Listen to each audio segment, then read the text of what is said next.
नमस्कार दोस्तों, मैं फिर से अपने चैनल में आपका स्वागत करता हूं। और जैसा कि मैंने वादा किया है, फिलहाल मेरा पूरा फोकस किस पे है? ओपन कास्ट माइन मशीनरी पे। तो इसी के तहत आज हम लोग पकड़ते हैं क्या? डोजर।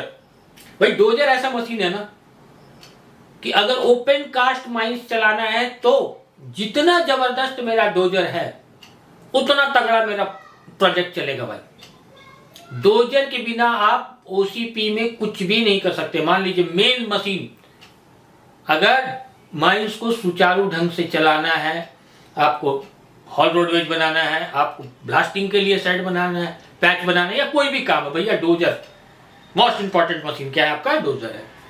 तो चलिए आज हम लोग इस पर चर्चा करते हैं और लेते हैं इसका पहला क्वेश्चन। सभी मशीनों की तरह पहला क्वेश्चन इसका भी क्या आएगा कि भाई टायर पे है या चैन पे है। ठीक है, तो भैया ये भी आपका किस पे माउंटेड है? क्लाउलर चैन पे है। दूसरा बात करते हैं, ये ग्रेडियंट की बात है कि भाई डोजर कितना से कितना ग्रेडियंट में भाई आसानी से काम कर लेगा, या डोजर को कितना ग्रेडियंट चाहिए। ग्रेडियंट से अगर कोई क्वेश्चन उठाता है तो सीधा सा इसका आंसर क्या होगा कि 1/3 में भी भाई डोजर बहुत आसानी से काम कर सकता है। कितना में? 1/3 में भी डोजर आसानी से काम कर सकता है। ठीक है दोस्तों, अब डोजर का जो सबसे टिपिकल क्वेश्चन आता है ना, जो दागता है ना एग्जाम में, जहां बच्चे सबसे ज्यादा कंफ्यूज करते हैं, वो होता है कि भाई डोजर का जो पावर है, जो कैपेसिटी जो है, वो किस में नापा जाता है। आपको ऑप्शन में मिलेगा किलोवाट। पक्का मेरा गारंटी है कि 80% हम लोग भी कंफ्यूज कर जाते हैं, यार ये इलेक्ट्रिकल का किलोवाट, ये डोजर के साथ क्या तुलना है इसका। लेकिन ऐसा बिल्कुल नहीं है। डोजर का पावर, डोजर का कैपेसिटी हम लोग किस में नापते हैं? किलोवाट में नापते हैं दोस्तों। डोजर का कैपेसिटी किस में नापेंगे? किलोवाट में नापेंगे। ठीक है, आगे बढ़ते हैं हम लोग। डोजर में भी एक क्वेश्चन ऐसा बनता है दोस्तों, जो हम लोग रेगलाइन में बनाए थे। वो क्या बनाए थे कि डोजर का क्लाउलर चैन का जो प्रेशर है जमीन पर, वो कितना पड़ता है। ड्रगलाइन में कितना था? 1 kg/cm²। लेकिन डोजर के केस में कितना है? इस क्वेश्चन का आंसर कि क्लाउलर चैन का भाई हमारे जमीन पे डोजर का जो है कितना प्रेशर पड़ेगा। कितना पड़ेगा? 0.9 से लेके 1 kg/cm²। कितना है? 0.9 से लेके 1 kg/cm²। ठीक है, आगे बढ़ते हैं हम लोग। अब आइए साइज की बात करते हैं। डोजर का मेन चीज क्या है भाई? फ्रंट का जो उसका ठेलने वाला जुगाड़ है, जो उसका ब्लेड है। तो भैया इसका ब्लेड का साइज क्या है?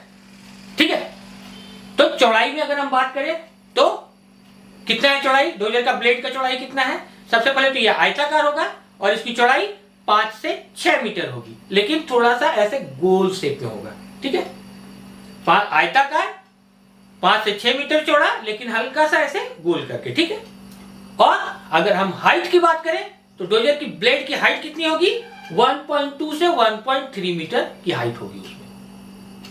ठीक है, चलिए आपका साइज का भी प्रॉब्लम खत्म। अब आगे बढ़ते हैं हम लोग। डोजर में एक बहुत इंपॉर्टेंट चीज लगा होता है। देखिए दोस्तों, देखा होगा आपने, वो पीछे ना हल जैसा ऐसा जुगाड़ लगा रहता है डोजर में। बहुत कम आदमी जानते हैं भाई ये है क्या। तो वो जो हल जैसा जो जुगाड़ लगा रहता है ना डोजर में, उसको क्या बोलते हैं भाई? क्वेश्चन दाग दिया हम आपसे, बताइए वो जो हल जैसा जुगाड़ है ना, उसको टेक्निकल लैंग्वेज में क्या बोलते हैं? डोजर के पीछे जो लगा रहता है उसको बोलते हैं भैया रीपर। क्या बोलते हैं? रीपर। अभी अगर बात करें कि भाई रीपर, रीपर का मतलब क्या होता है भाई? तो भैया रीपर का मतलब होता है फाड़ने वाला।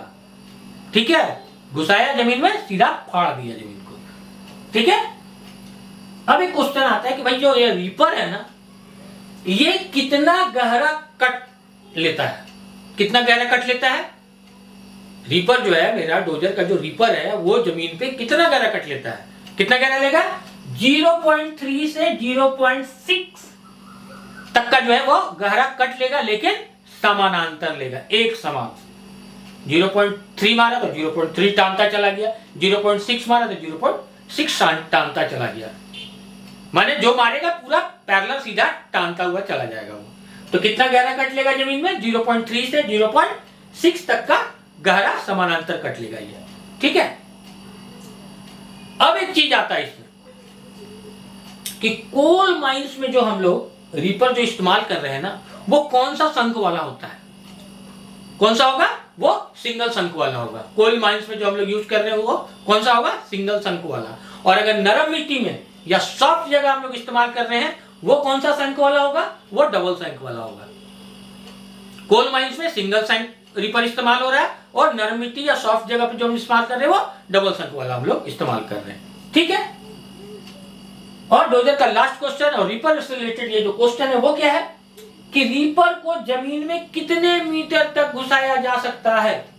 वो जो हल है उसको जमीन में हम लोग कितना अंदर तक गाड़ सकते हैं? कितना तक? 0.5 से लेके 0.5 से 1 मीटर तक। रीपर को जमीन में एक बार में कितना गाड़ सकते हैं हम लोग? कितना घुसा सकते हैं? 0.5 से 1 मीटर तक। ठीक है दोस्तों, अब हम लोग आगे बढ़ते हैं।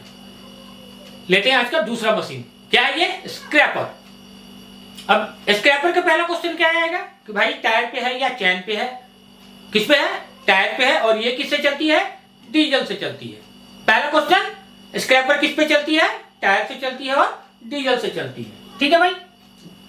अब इसका दूसरा क्वेश्चन क्या बन रहा है कि अगर स्क्रैपर को कोई डोजर पीछे से ठेले, ध्यान से सुनिए क्वेश्चन, अगर एक स्क्रैपर को कोई डोजर अगर पीछे से ठेले तो वो जो जमीन है उस पे कितना पतला कट कर सकती है या लेती है? कितना लेगी? कितना पतला कट करेगी?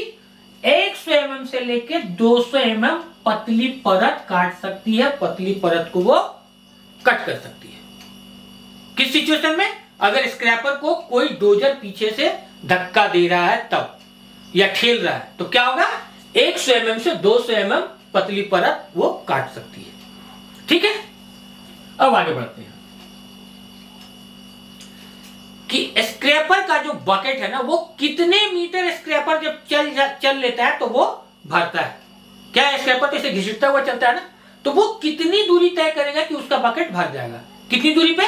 30 से 40 मीटर की दूरी जब वो तय करता है तो वो स्क्रैपर का बकेट भर जाता है। स्क्रैपर की बकेट को भरने के लिए कितनी दूरी चाहिए? 30 से 40 मीटर की दूरी वो तय करेगी, तब जाके स्क्रैपर का बकेट भरेगा।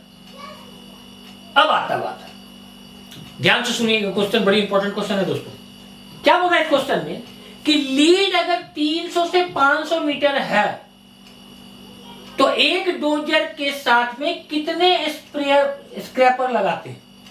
अगर लीड जो है मेरा वो 300 से कितना है? 500 मीटर है, तो भैया एक डोजर के साथ में हम लोग कितने स्क्रैपर लगाते हैं? कितने लगाएंगे? 2 से 3 स्क्रैपर लगाएंगे। ठीक है दोस्तों।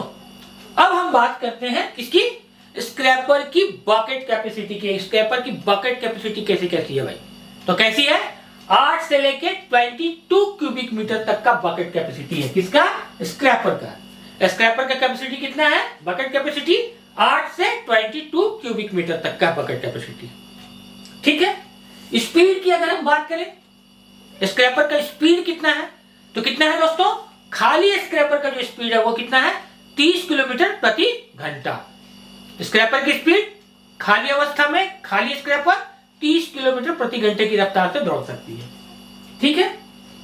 अब इसका साइकिल टाइम का बात करें हम लोग। एक स्क्रैपर का अगर क्वेश्चन ये दाग दे कि भाई साइकिल टाइम, अब साइकिल टाइम क्या है भाई?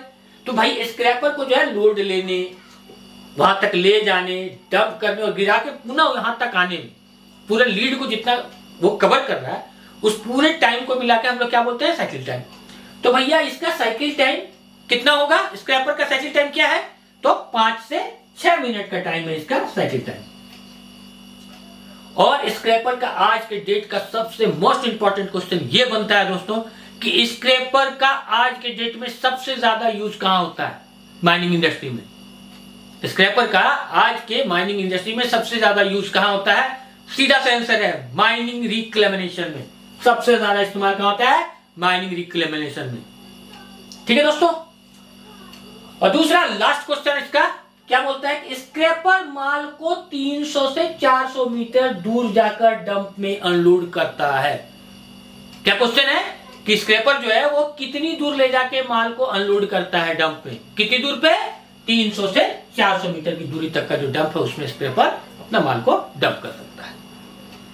तो दोस्तों आज मैं यहीं पर अपने ये प्रयास को रोकता हूं और पुनः मैं जल्दी से जल्दी कोशिश करूंगा कि आपको ये ओसीपी मशीनरी का जो मेरा प्रयास है वो जल्दी से जल्दी मैं खत्म करके आपको दे दूं। आप लोगों से पुनः गुजारिश करूंगा कि आप लोग इसी तरह हमारे साथ जुड़ते रहिए, हमारी हिम्मत को बढ़ाते रहिए दोस्तों, और मेरे चैनल को थोड़ा प्रमोट करते रहिए दोस्तों। धन्यवाद दोस्तों।